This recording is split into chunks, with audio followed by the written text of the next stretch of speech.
বন্ধুরা বাড়িতে কয়েকটা লাউ পাতা আর কয়েকটা চিংড়ি মাছ থাকলে বানিয়ে ফেলো দুর্দান্ত স্বাদের এই ইউনিক রেসিপি। আজ আমি বানাবো লাউ পাতায় চিংড়ি মাছের পাতুরি।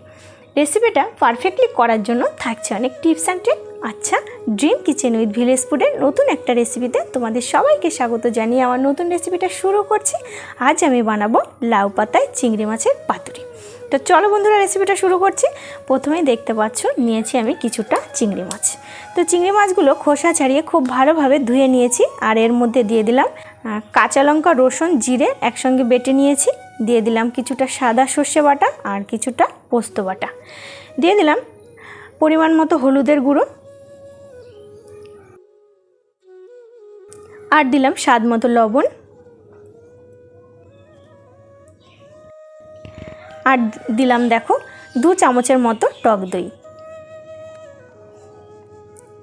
এবার দেব কিছুটা কাঁচা সর্ষের তেল। তো ওখানে 3 চামচের মতো আমি সর্ষের তেল দিয়েছি। এবার খুব ভালোভাবে চিংড়ি মাছের সাথে এই উপকরণগুলো মেখে নেব। আর বন্ধুরা এতটাই দুর্দান্ত হয় রেসিপিটা যে চিংড়ি মাছের যে কোনো রেসিপিকে হার মানাবে। তো অবশ্যই রেসিপিটা একবার বাড়িতে ট্রাই করো। লাউ পাতা থাকলে বাড়িতে অবশ্যই চিংড়ি মাছের এই রেসিপিটা বানিয়ে ফেলতে পারো। তো খুব ভালোভাবে দেখতে পাচ্ছ আমি মেখে নিচ্ছি। আর দইটা আগে থেকে একটু ফেটিয়ে নিলে ভালো হয়। তো তার জন্য একটু দানা দানা ভাব রয়ে গেছে, যেহেতু আমি দইটা ফেটাইনি। তো ঠিক আছে, এভাবে মাখতে মাখতে ঠিক হয়ে যাবে। তো দেখতে পাচ্ছ চিংড়ি মাছটা খুব ভালোভাবে মেখে নিয়েছি। তো 2-3 মিনিট আমি রেস্টে রেখে দিলাম। আর এইদিকে কিছুটা লাউ পাতা নিয়েছি। তো আমাদের বাড়ির থেকেই নিয়েছি। লাউ পাতাগুলো খুব ভালোভাবে পরিষ্কার করে ধুয়ে নিয়েছি। আর একটু কচি কচি পাতা নেওয়ার চেষ্টা করবে, আর একটু বড় সাইজের পাতা। এবার লাউ পাতার উপরে আমি একটু সামান্য লবণ ছিটিয়ে দেব। তো হয়ে গেল। এবার একটা লাউ পাতা নিয়ে নিয়েছি। আর একটু বড় সাইজের লাউ পাতা নেবে অবশ্যই। আর লাউ পাতার পুরো মাঝখানটায় দিয়ে দিলাম কয়েকটা চিংড়ি মাছ, কিছুটা মশলা দিয়ে দিলাম। আচ্ছা, এবার কি করব, লাউ পাতাটাকে খুব ভালোভাবে মুড়ে নেব, যেন ভিতরের মাছগুলো বাইরে বেরিয়ে না আসে। তো এর জন্য একটু বড় লাউ পাতা নিলে কি হবে, যে ভিতরের মাছ আর মশলাপাতি কিছুই বাইরে আর বেরিয়ে আসবে না। তো উপরে দিয়ে দিলাম একটা কাঁচা লঙ্কা আর সামান্য একটু কাঁচা সর্ষের তেল। এটা তোমরা নাও দিতে পারো, আবার দিতেও পারো। এবার দেখতেই পাচ্ছ লাউ পাতাটাকে খুব ভালোভাবে মুড়ে আমি একটা সুতো দিয়ে বেঁধে নিচ্ছি। তো এটা পাটের সুতো দিয়ে বাঁধলে রেসিপিটা যখন ভাজবো তখন এটা পুড়ে যাবে না। এর জন্য পাটের সুতো নেওয়ার চেষ্টা করবে। তো একটা পাতুরি আমার রেডি হয়ে গেছে। তো দেখতেই পাচ্ছ একইভাবে আমি সমস্ত পাতুরিগুলো রেডি করে নেব। তো আরেকটা পাতুরি আমি তোমাদের বানিয়ে দেখিয়ে দিচ্ছি। দেখতেই পাচ্ছ খুব ভালোভাবে কিন্তু মাঝখানে কিছুটা মাছ আর কিছুটা মশলা দিয়ে দিলাম। এবার দেখতেই পাচ্ছ আমি কেমন করে লাউ পাতাটা মুড়ে নিচ্ছি।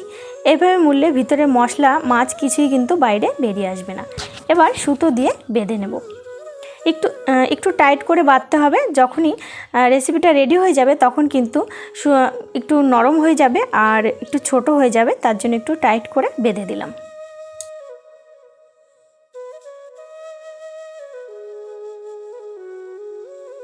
তো সমস্ত পাতুরিগুলো রেডি করে নিয়েছি। আর এদিকে উনুনটা ধরিয়ে কড়াই বসিয়ে দিয়ে কড়াইতে দেখো দিয়ে দিলাম একটুখানি সর্ষের তেল। তো একদম কম তেল দিয়েছি, তোমরা দেখতেই পেয়েছো। এবার সমস্ত পাতুরিগুলো একে একে এই তেলের মধ্যে দিয়ে দেবো। রেসিপিটা একবার হলেও ট্রাই করো বন্ধুরা, ভীষণ ভালো হয় খেতে। তো আমাদের বাড়িতে রেসিপিটা বানানোর পর সবাই খেয়েছে আর আঙুল চেটে পুটে খেয়েছে, এতটাই স্বাদ হয়েছিল। অবশ্যই তোমরা ট্রাই করো।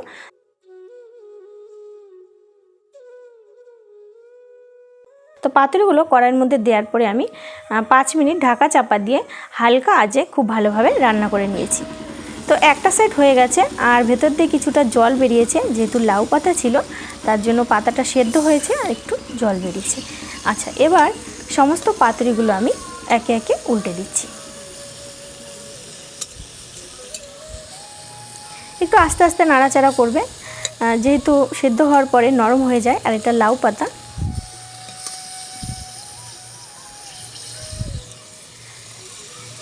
সমস্ত পাতুরিগুলো দেখো উল্টে নিয়ে এবার আমি ঢাকনা চাপা দিয়ে আরও 2 থেকে 3 মিনিট দেখো রান্না করে নিয়েছি। তো বন্ধুরা এর মধ্যে কিন্তু আমার সমস্ত পাতুরিগুলো রেডি হয়ে গেছে, আর যেটুকু জল বেরিয়ে গেছিলো সেটাও কিন্তু খুব ভালোভাবে শুকিয়ে গেছে। তো একে একে সমস্ত পাতুরিগুলো আমি তুলে নিচ্ছি। তো দেখতেই পেলে বন্ধুরা মাত্র 10 মিনিটের মধ্যে কত সুন্দর দুর্দান্ত একটা রেসিপি তৈরি হয়ে গেল। তো এই রেসিপিটা যদি দুপুরের গরম ভাতের সঙ্গে থাকে, এক থালা ভাত একদম নিমিষেই শেষ করে ফেলতে পারবে, এতটাই দুর্দান্ত। আর এর গন্ধটা যা হয় একদম অসাধারণ। তো চিংড়ি মাছের মালাইকারি থেকেও এটা দুর্দান্ত হয় খেতে। তো পাতুরিগুলো দেখতে পেলে আমি একে একে সব তুলে নিয়েছি। বন্ধুরা এত সুন্দর দুর্দান্ত একটা রেসিপি শেয়ার করলাম, তো লাইক করে দিও, কমেন্ট করে জানিও কেমন হয়েছে। তোমরা লাইক কমেন্ট করলে কি হয়, নতুন নতুন ভিডিও করার ভীষণ উৎসাহ বাড়ে। আমার ছোট্ট পরিবারে নতুন বন্ধু হলে চ্যানেলটি সাবস্ক্রাইব করে পাশে থাকা বেল আইকন অন করে আমার ছোট্ট পরিবারের পাশে থেকো আর বন্ধুদের মধ্যে শেয়ার করো। অলরেডি যারা চ্যানেলটি সাবস্ক্রাইব করে নিয়েছো তোমাদের অসংখ্য ধন্যবাদ। তো নতুন একটা রেসিপিতে বন্ধুরা নতুন একটা দিনে তোমাদের সাথে দেখা হবে। ততক্ষণে ভালো থেকো, সুস্থ থেকো, সুন্দর থেকো, বাই।